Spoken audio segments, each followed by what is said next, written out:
ادب و احترام اور عقیدت کے ساتھ ملتمس ہوں سیدی و مرشدی حضور قبلہ عالم محبوب سجن سائیں دامت برکات العالیہ کی خدمت اقدس میں کہ اپنے نورانی الفاظ سے ہمیں مستفید فرمائیں. سیدی و مرشدی حضور قبلہ عالم محبوب سجن سائیں دامت برکات العالیہ.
نحمد و نصلی علی رسول الکریم اما بعد فاعوذ باللہ من الشیطان الرجیم بسم اللہ الرحمن الرحیم وعباد الرحمن الذین یمشون علی الارض ہونا وإذا خاطبهم الجاہلون قالوا سلاما.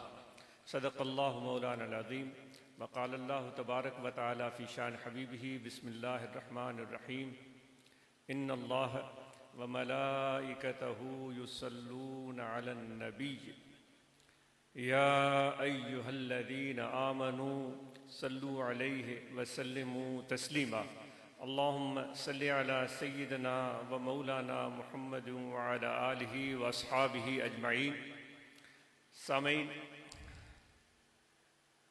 آپ اور ہم سب یہاں آج اکٹھے ہوئے ہیں بڑے محبت اور پیار سے. آپ سب کو دیکھ کر، آپ سب سے مل کر بہت مسرت اور خوشی محسوس ہو رہی ہے.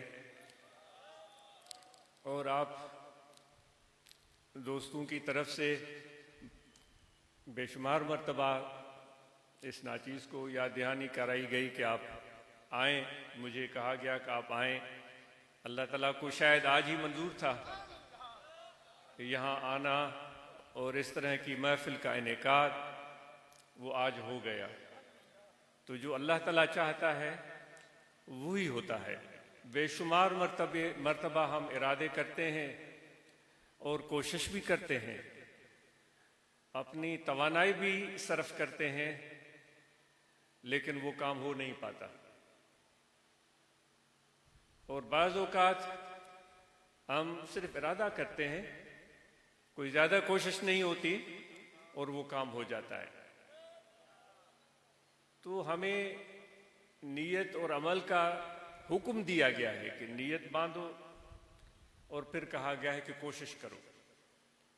اور یہ نہیں ہمیں کہا گیا ہے اللہ تعالیٰ کی طرف سے کہ تمہیں رزلٹ ایسا ملے گا یا ویسا ملے گا.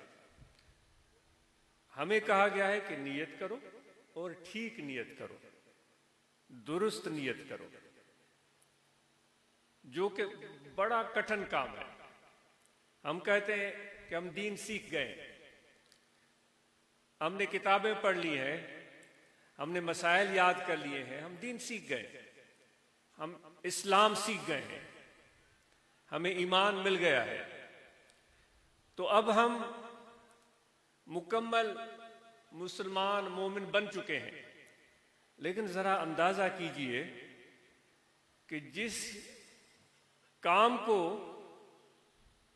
ہم سمجھتے ہیں کہ جان گئے، اس کی ابتدا ہوتی ہے نیت سے، ارادے سے، اور اس کے بعد باری آتی ہے عمل کی. اب نیت ہمارے کیسی ہونی چاہیے؟ وہ اللہ تبارک و تعالیٰ فرماتا ہے کہ نیت تمہاری ہونی چاہیے خالص، نیت تمہاری ہونی چاہیے درست. اب آپ ہی بتائیں کہ نیت کو درست رکھنا، ٹھیک رکھنا جس طرح اللہ تعالیٰ چاہتا ہے، کتنا آسان ہے اور کتنا مشکل ہے۔ عمل کا نمبر بعد میں ہے۔ اگر ہماری نیت میں کوئی فطور ہے، کوئی خرابی ہے، تو بنیاد اس عمل کا خراب ہو گیا۔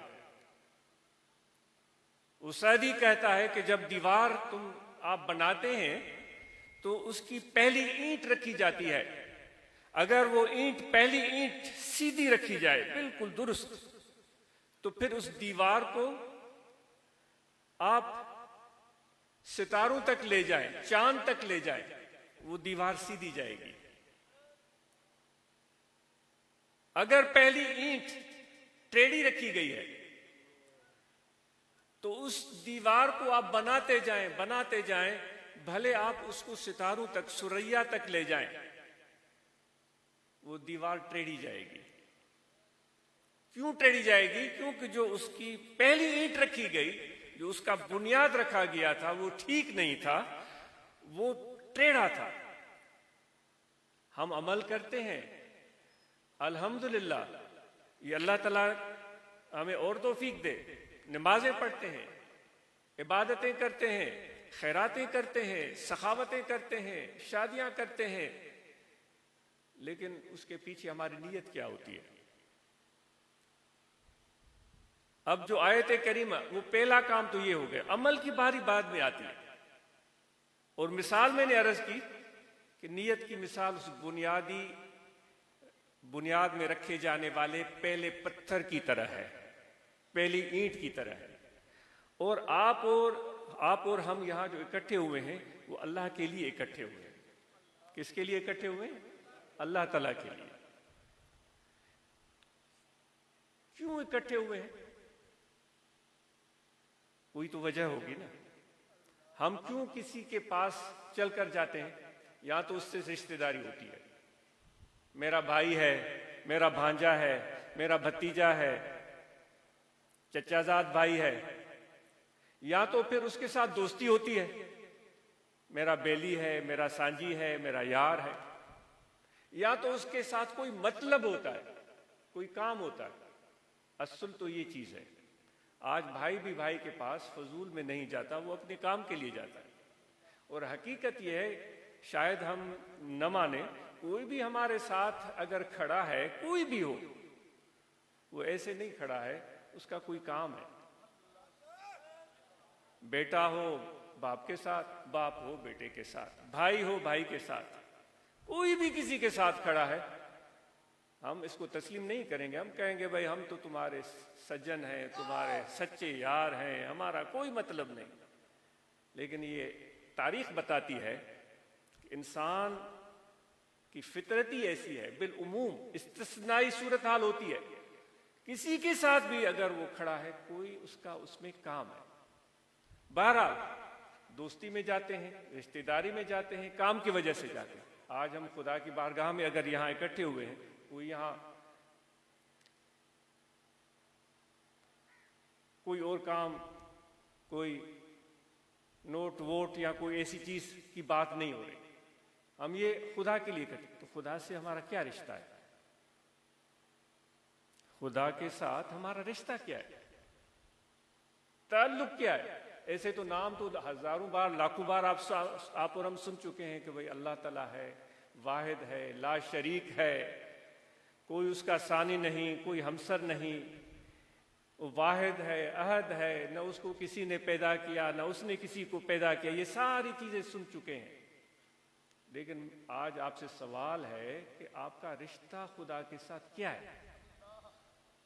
وہ تو اپنی ذات میں ایک عظیم ذات ہے۔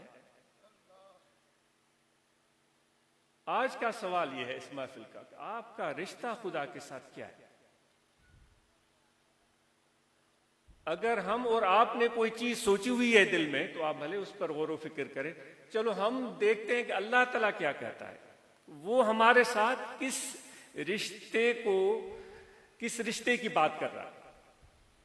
اللہ تعالیٰ ایک تو ہماری طرف سے ہے نا کہ ہم خدا کے ساتھ کیا رشتہ رکھتے ہیں، دوسرا خدا کی طرف سے آ رہا ہے کہ اے انسانوں میرا رشتہ تمہارے ساتھ کیا ہے. وہ کہتا ہے ہم سب کو کہ تم عباد ہو، یعنی تم میرے بندے ہو، تم میرے بندے ہو. اگر موٹے الفاظ میں بندے کی معنی کی جائے تو یہ ہوگی کہ کوئی ایک انسان کسی کو خرید لے، کہ ایک انسان دوسرے انسان کو خرید لے، وہ اس کی ملکیت بن جائے. سمجھ رہے ہیں؟ پہلے زمانے میں اس طرح انسانوں کا کاروبار ہوتا تھا، لوگ خریدے جاتے تھے اور بیچے جاتے تھے، اس کو کہا جاتا تھا بندہ. یہ فارسی لفظ کے ضمن میں بات کر رہا ہوں، پنجابی میں بندے کی معنی کچھ اور ہو سکتی ہے، میں فارسی کے حوالے سے. جس کو عبدیت، تو خدا ہم اور آپ کے ساتھ جو رشتہ بتا رہا ہے کہ تم میرے عبد ہو، یعنی کہ آقا میں ہوں. خدا کیا کہنا چاہ رہا ہے کہ آقا میں ہوں، حاکم میں ہوں، مالک میں ہوں، تم میرے عبد ہو. جب ہم تمہارے عبد ہیں تو پروردگار ہمیں کرنا کیا ہے؟ تو خدا فرماتا ہے کہ تمہیں میرے اطاعت کرنی ہے، میری فرمان برداری کرنی ہے، میرے حکم کو ماننا ہے.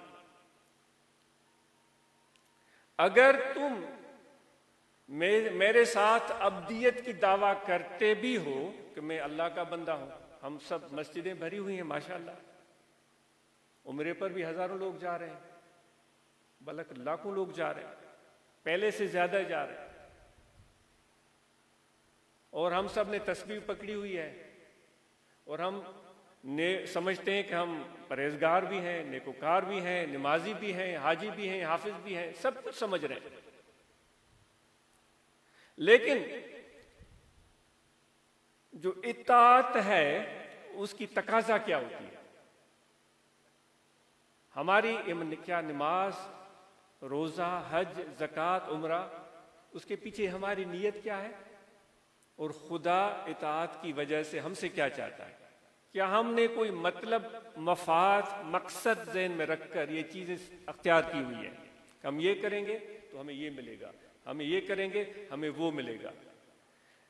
لیکن خدا کہتا ہے کہ تم اگر اس طرح فرمائشیں ہم اگر کریں خدا سے، اگر ہم فرمائشیں کریں کہ یہ کام ہونا چاہیے، بنگلہ بن جانا چاہیے، نوکری مل جانی چاہیے، زمین مل جانی چاہیے، عزت مل جانی چاہیے، یہ ملنا چاہیے، ہم دعائیں تقریب ہماری کچھ اس سے ملتی جلتی ہیں، تو پھر تو خدا کہتا ہے پھر تم عبد تو نہیں ہوئے، پھر تو تم آقا بن گئے. کیوں فرمائشیں کر رہے ہو؟ آپ کو سمجھ میں آ رہی ہے بات؟ نہیں آ رہی ہے تو اس کو سمجھنے کی کوشش کریں. اللہ تعالیٰ ہم کیوں اکٹھے ہوئے ہیں؟ خدا کے ساتھ رشتہ ہے. آپ کے دل میں کیا چیز ہے وہ آپ جانتے ہیں کہ کیا رشتہ ہے آپ خدا کے ساتھ. اب ہم کہہ رہے ہیں کہ خدا نے ہمیں اپنے ساتھ کس رشتے کے حوالے سے یاد کیا ہے. خدا کیا ہمارے ساتھ رشتہ بنا رہا ہے؟ وہ کہتا ہے کہ میں آقا ہوں، تم میرے عبد ہو. اور عبد کا کام ہے حکم کی فرمان برداری کرنا. ہم کہہ رہے ہیں کہ اللہ کے بندے ہیں، ہم کہہ رہے ہیں کہ عبد ہیں، لیکن جو ہماری دعائیں ہیں، جو ہماری عبادتیں ہیں، جو ہماری چیزیں ہیں، ان کے پیچھے جو نیت ہمارے ذہن میں ہے وہ اس چیز کو ثابت کرے گی کہ کیا واقعی ہم خدا کے عبد ہیں یا ظاہری طور پر بندہ عبد ہونے کی دعویٰ کرتے ہیں، اندر میں ہم آقا ہیں. یعنی کہ ابھی تک ہم نے اپنی انا کو چھوڑنے کا ارادہ ہی نہیں کیا ہے. شیطان کس وجہ سے دربار سے نکالا گیا تھا؟ وہ بھی دعویٰ کرتا تھا کہ میں خدا کے ساتھ میں تمہارا بندہ ہوں، تمہیں سجدہ کرتا ہوں. سنا ہوگا آپ نے، پڑھ لیں، آپ خود پڑھ لیں، میں تمہاری عبادت کرتا ہوں. اللہ تعالیٰ نے فرمایا عبادت کرتے ہو تو پھر میرے اس پیغمبر کو سجدہ کرو.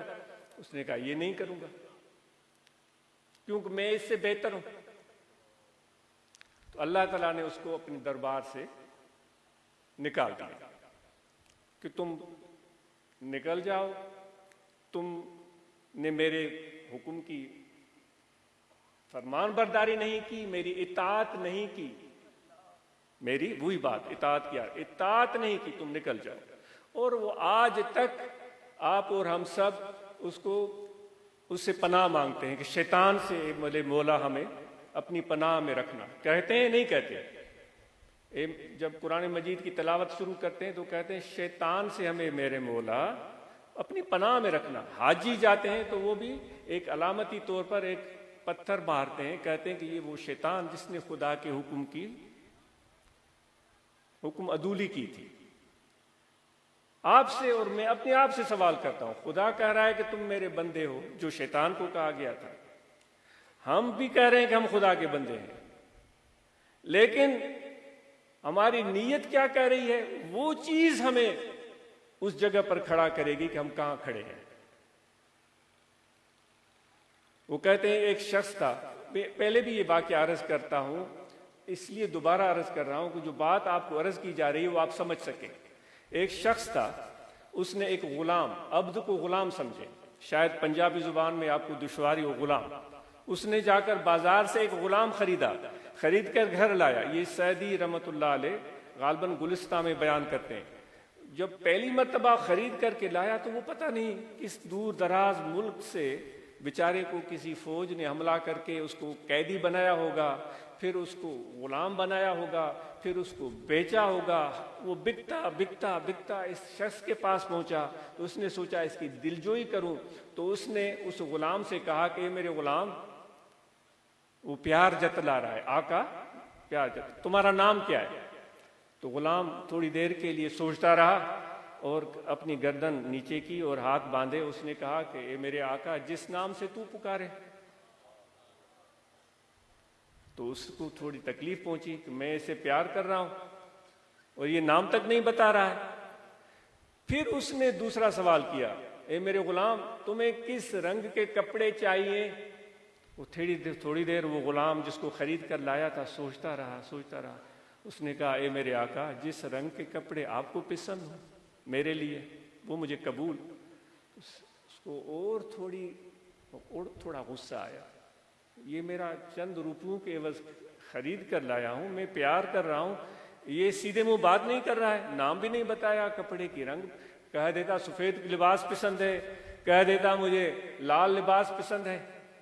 تیسرا سوال اس نے کیا، اے میرے غلام، تمہیں کس طرح کا کھانا پسند ہے؟ اس نے پھر اپنی گردن جھکائی، ہاتھ باندھے، کہا اے میرے آقا، جو کھانا آپ میرے لیے پسند کریں۔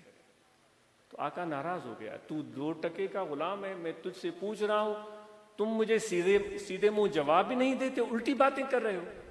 تو اس غلام کی آنکھوں سے آنسو بہہ پڑے۔ اس نے کہا کہ اے میرے آقا، جب آپ میرے آقا ہیں اور میں آپ کا غلام ہوں تو مرضی آپ کی چلے گی، میری نہیں چلے گی۔ اگر میں اپنی مرضی پر عمل کرنا شروع کر دوں پھر میں غلام نہیں رہوں گا، میں پھر غلام نہیں رہوں گا۔ اے میرے بھائی، ہم خدا کے بندے کہلواتے ہیں، لیکن ذرا سی آزمائش خدا کی طرف سے کیا آتی ہے، ذرا سی تکلیف کیا آتی ہے، ذرا سی پریشانی کیا آتی ہے، ہم ناراض ہو جاتے ہیں، ہم غصے میں آ جاتے ہیں، اور دعویٰ پر دعویٰ ہے کہ بھائی میں نمازی بھی ہوں، میں اللہ کا بندہ بھی ہوں، اور اللہ چاہتا ہے کہ تم میری اطاعت کرو۔ اور ہم یہ بھی کہتے ہیں کہ جو ہمیں اس دنیا میں مل رہا ہے وہ خدا کی طرف سے ہے، خوشی بھی اس کی طرف سے، غم بھی اس کی طرف سے، کامیابی اس کی طرف سے، ناکامی اس کی طرف سے، جو کچھ بھی مل رہا ہے وہ خدا کی طرف سے، اور ہم تو اس کو اپنی جھولی پھیلا کر قبول نہیں کر رہے۔ ہم کہہ رہے ہیں کہ یہ چیز چاہیے، وہ چیز نہیں چاہیے، یہ ہم لیں گے، وہ نہیں لیں گے۔ تو میرے دوست، جب خدا جو ہمارے ساتھ رشتہ جوڑ رہا ہے اطاعت کا، اس سے تو ہم کوسوں دور ہیں۔ تو اس لیے آئیے آج ہم یہ عزم کریں کہ جو خدا نے، اللہ تعالیٰ نے ہمیں اپنی عبد ہونے کا اعزاز بخشا ہے، پھر آگے وہ کہتا ہے، وہ نشانیاں بتاتا ہے، جو میرے جو بندے ہیں وہ سب کے لیے دروازہ کھلا ہے، خدا کی غلامی اختیار کرنے کا سب کے لیے دروازہ کھلا ہے۔ کون اس دروازے کے اندر داخل ہوتا ہے وہ خوش نصیب ہوگا۔ پھر خدا کہتا ہے ان کی نشانیاں کیا ہیں، کہ جو اللہ تعالیٰ فرماتا ہے جو میرے عبد ہیں، جو میرے غلام ہیں، ان کے اندر عاجزی ہوتی ہے، ان کے اندر عاجزی ہوتی ہے. جب زمین پر چلتے ہیں تو جھک کر چلتے ہیں، اکڑ کر نہیں چلتے. یمشون علی الارض ہونا، جھک کر چلتے ہیں. اور وَإِذَا خَاطَبَهُمُ الْجَاهِلُونَ، اگر کوئی ان کو برا بھلا کہے، کوئی ان کو گالیاں بکے، کوئی ان کو تکلیف دے، کوئی ان کو پریشانی پہنچائے، تو وہ سلام کر کے گزر جاتے ہیں. ان کے ساتھ وہ لڑائی نہیں کرتے، ان کے ساتھ وہ الجھتے نہیں، ان کی وہ ٹانگ نہیں کھینچتے. اللہ تعالیٰ فرماتا ہے یہ ہیں میرے غلام، یہ ہیں ان کی نشانیاں، یہ ہیں ان کی علامتیں. اگر ہم اور آپ یاد رکھیں، یہ چیز اہم ہے، ہم اور آپ خدا کی عبدیت کا توق اپنے گردن میں نہیں ڈالتے. توق پرانے زمانے میں وہی غلاموں کو ایک گردن میں ڈالا جاتا تھا جو علامت ہوتی تھی کہ یہ غلام ہے. ایک کسی لکڑی کا یا کسی چیز کا ایک توق ان میں ڈالا جاتا تھا، یا کپڑا ہوگا تو یہ غلام. اگر اللہ تعالیٰ کی عبدیت کا توق اگر ہم گلے میں نہیں ڈالتے اور اپنی فخر اور انا کو ہم قائم رکھتے ہیں، جس میں ہم بڑے مشہور ہیں، اپنے فخر اور انا کو ہم قائم نہیں رکھتے اور عبدیت کی حقیقت کو سمجھ ہی نہیں پاتے، سجدوں پر سجدے بھی کیے، رکوع پر رکوع بھی کیے، عبادتوں پر عبادتیں بھی کیے، لیکن سمجھ میں نہیں آئی بات. تو یہ سمجھ نہیں آئی کہ خدا کے عبدیت کو دل سے قبول کر لیتے اور اس کی غلامی کو ہم سمجھ پاتے، وہ چیز ہمیں سمجھ نہیں آئی.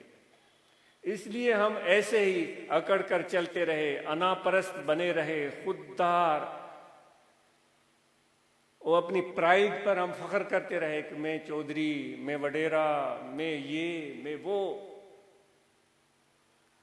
تو پھر ایک دن ایسا آئے گا کہ کسی نالائق شخص کے خدمت میں ہمیں اپنی وہ انا قدموں میں ڈالنی پڑے گی.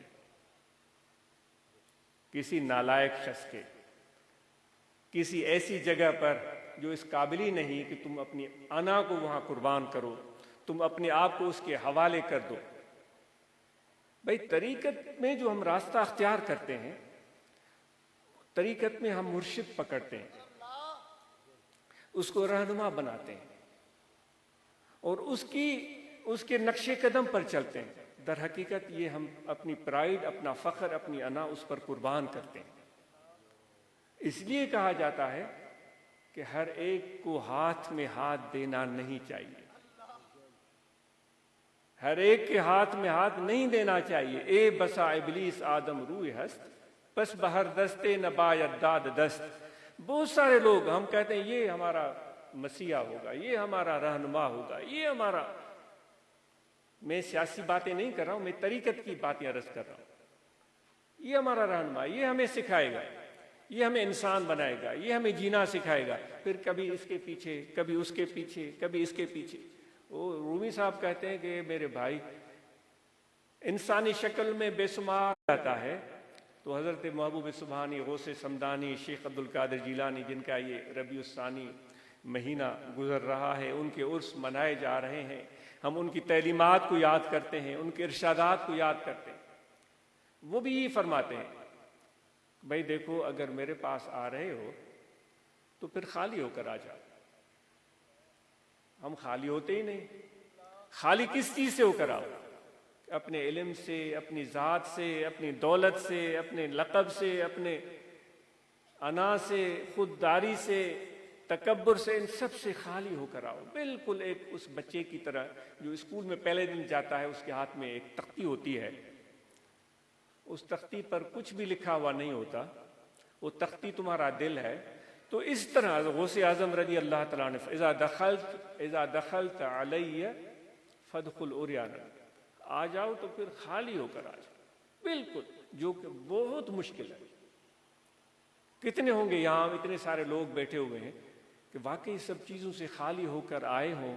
یہاں بالکل ایک بچے کی طرح جو پہلے دن اسکول میں جاتا ہے، اس کو وہ کیا کہے گا کہ میں نے میٹرک پاس کیا ہوا ہے، وہ کیا کہے گا میں نے گریجویشن کی ہوئی ہے؟ وہ کیا کہے گا مجھے لکھنا آتا ہے؟ وہ کیا کہے گا مجھے پڑھنا آتا ہے؟ وہ کیا کہے گا کہ میں عالم ہوں؟ وہ کیا بولے گا میں کہ تقریر کرتا ہوں؟ آپ بتائیں کیا بولے گا؟ کچھ بھی نہیں بولے گا، کیونکہ وہ سیکھنا چاہ رہا ہے۔ وہ سیکھتا وہ ہے جو اپنے اندر سے انانیت کو ختم کر دے۔ وہ بالکل ایک اپنے آپ کو استاد کے حوالے کر دے۔ وہ پھر غوث اعظم رضی اللہ تعالیٰ عنہ فرماتے ایسے بھی نہ آؤ نا، ایسے آؤ کہ تم میرے، وہ الفاظ ان کے ہیں کہ جو میرے دروازے کی چوکھٹ ہے، غوث اعظم محبوب سبحانی رضی اللہ تعالیٰ عنہ فرماتے میرے جو دروازے کی چوکھٹ ہے نا اس کو اپنا سرانہ بنا لو، اب وہاں پڑے رہو۔ تو یہ طریقت کے حوالے سے گفتگو ہو رہی ہے۔ اگر طریقت کے ذریعے ہم سیکھنا چاہتے ہیں، کچھ بننا چاہتے ہیں، تو اس کے راستے کی بات ہو رہی ہے۔ پھر اللہ کی اطاعت کی بات ہو رہی تھی اور خدا کے جو مطیع ہیں ان کی بات ہو رہی تھی۔ تو اس بات کو اب طوالت میں لے جانے کے بجائے ختم کرتے ہیں کہ یہاں انسان کا دل ہے، کیونکہ نیت کی بات ہو رہی تھی نا کہ نیت ہماری کیا ہوتی ہے، اس پر سارے عمل کا مدار ہوتا ہے۔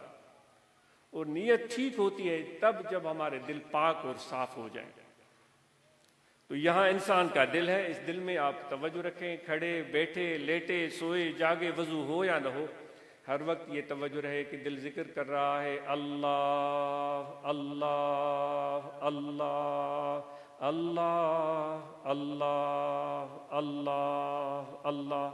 یہ نقشبندی سلسلے کا ذکر خفی ہے۔ اصل بات تو ہے مرشد سے محبت، یہ ہے بنیاد، اور اس کے ساتھ روحانی تعلق، اور پھر صحبت، اور اس کے ساتھ ذکر۔ ذکر اگر مرشد کی محبت کے بغیر ہو تو اس کا فائدہ ہوتا ہے، لیکن مکمل فائدہ نہیں ہوتا۔ پورا فائدہ تب ہوتا ہے جب مرشد کے ساتھ پکی محبت ہو اور ادب ہو اور عقیدت ہو، اور یہ سمجھے کہ یہاں سے مجھے فیض ملے گا، انہی کے سینے سے حضور علیہ الصلوۃ والسلام کا فیض ملے گا، انہی کی صحبت سے ہمیں رہنمائی اور راستہ ملے گا جو میری دنیا آخرت کی کامیابی کا ذریعہ ہے، اور پوری طرح یکسو ہو جائے اور تعلق قائم کر لے اور پھر ذکر کرے، تو اس کے قلب کو پاکی حاصل ہوتی ہے، اس کی سوچوں کو صفائی حاصل ہوتی ہے، اس کی نیت کو درستگی ملتی ہے۔ اس دنیا میں جو کچھ ہو رہا ہے اس کے پیچھے جو اللہ تبارک و تعالیٰ کی حکمتیں پوشیدہ ہیں وہ اس کے سامنے کھلتی جاتی ہے۔ وہ بات بات پر وہ چیختا چلاتا نہیں ہے، شکوہ شکایت نہیں کرتا۔ وہ ہمارے سندھ کے بزرگ شاہ عبدالطیب بھٹائی رحمۃ اللہ علیہ فرماتے ہیں اچو سورن واریوں کیوں سور پچار، اے دردوں کے مارے ہوئے میرے دوستو۔ وہ سندھی کے اشعار ہیں، میں ترجمے کی کوشش کر رہا ہوں۔ وہ دردوں کے مارے ہوئے میرے دوستو، آؤ مل کر بیٹھتے ہیں، اپنے اپنے ان درد کو یاد کرتے ہیں، اپنے دردوں کو یاد کرتے ہیں۔ پھر کہتے ہیں کہ کسی کو درد کم ہے، کسی کو درد زیادہ ہے۔ وہ حضور نے بھی فرمایا ہے کہ دنیا جو ہے یہ تکلیف کی جگہ ہے۔ بھائی گرمیوں کی موسم میں تغاری سر پر اٹھا کر مزدور جب چلتا ہے اور دیوار کی چنائی کرتا ہے تو یہ آسان کام تو نہیں ہے نا۔ گرمی کے موسم میں کوئی ٹریکٹر چلا رہا ہوتا ہے زمین میں، کوئی آسان کام تو نہیں ہے نا۔ تو وہ کہتے ہیں کسی کو زیادہ ہے کسی کو کم ہے، لیکن درد سے خالی کوئی بھی نہیں ہے۔ آگے پتے کی بات کر رہے ہیں، جو میرے پروردگار نے، میرے آقا نے جو درد دیے ہیں نا، وہ میں جھولی پھیلا کر سارے میں نے لے لیے ہیں۔ یہ ہے اطاعت، یہ ہے اطاعت۔ یعنی مجھے انکار نہیں ہے ان سے، مجھے ان سے پیار ہے۔ ان دردوں سے مجھے انکار نہیں ہے، مجھے ان دردوں سے پیار ہے۔ کیوں پیار ہے؟ کہ میرے آقا نے دیے ہیں۔ آقا کون ہے؟ اللہ ہے۔ تو اس لیے اپنے دلوں کو کھولنا چاہتے ہو تو محبت لگاؤ، تعلق پیدا کرو اور ذکر کرو، تو اس زندگی کے مقصد اور معنی کو ہم سمجھنے کے قابل ہو سکیں گے، ورنہ تو ایسے ہی آئے، کھایا پیا، عیش کیے اور پھر ایک دن دنیا سے رخصت ہو کر چلے گئے۔ اس طرح ان کا نام نشان مٹ گیا جیسے آئے ہی نہیں تھے. لیکن جنہوں نے اپنے سینے کو کھولا اور اللہ کو یاد کیا اور نیک لوگوں کے ساتھ رہے اور انہوں نے اچھائی کو اختیار کیا اور خدا کی بندگی کی، وہ دنیا سے رخصت ہوں گے، دنیا ان کو بھولے گی نہیں. ان کی خوشبو رہتی دنیا میں قیامت تک آتی رہے گی. تو اس لیے وہ خوشبو آپ کے اور میرے اندر ہونی چاہیے، وہ اطاعت کی خوشبو.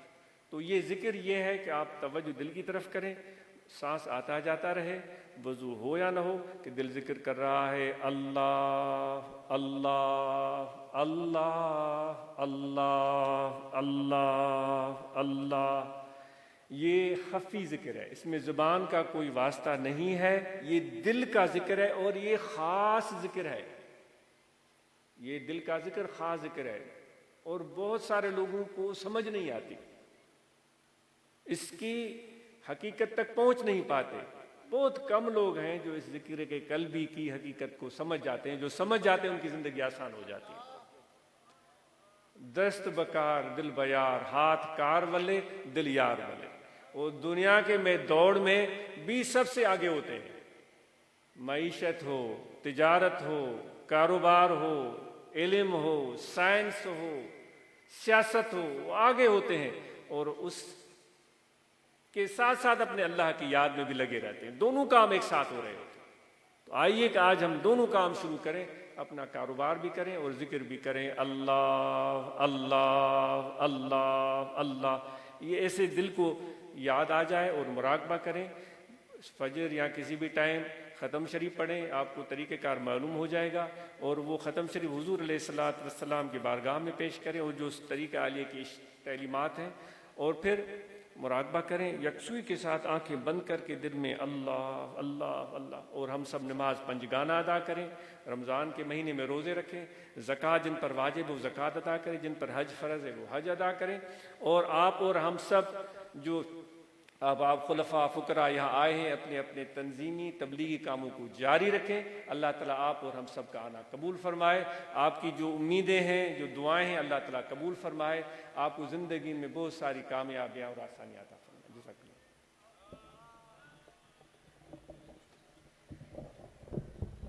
ابھی 2 شعر سلام کے ہوں گے، کھڑے ہو جائیں سب. اور اس کے بعد آپ سے گزارش ہے کہ آپ کے لیے بہترین لنگر تقسیم اب تیار کیا گیا ہے.